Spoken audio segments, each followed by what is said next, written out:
ఏ జన్మల పుణ్యం చేశానో కానీ అమ్మవారిని దర్శనం చేసుకునే అవకాశం నాకు వచ్చింది. మేము మా ఫ్యామిలీ అంతా కలిసి విజయవాడకి వెళ్ళామన్నమాట, కనకదుర్గ అమ్మవారి దగ్గరికి.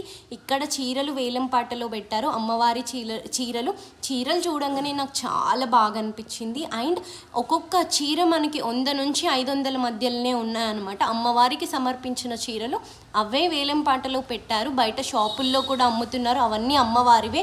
ఎవరైనా విజిట్ చేసి ఉంటే కనుక తప్పకుండా తీసుకోండి. క్వాలిటీ వైజ్ సూపర్ ఉన్నాయి అండ్ ఎవ్రీథింగ్ చాలా బాగుంది. ఒక మాటకు వస్తే ఏ దేశంలో ఉన్నా ఎక్కడున్నా మనమంతా అమ్మవారి భక్తులమే. అమ్మవారి చీర కట్టుకోవడానికి ఎంతో అదృష్టం ఉండాలి, ఎన్ని జన్మల పుణ్యమో కానీ అమ్మవారి చీర ధరించే అవకాశం మాకు వచ్చింది. మీకు కూడా రావాలని కోరుకుంటూ ఈ రీల్ని అయితే పోస్ట్ చేస్తున్నాను.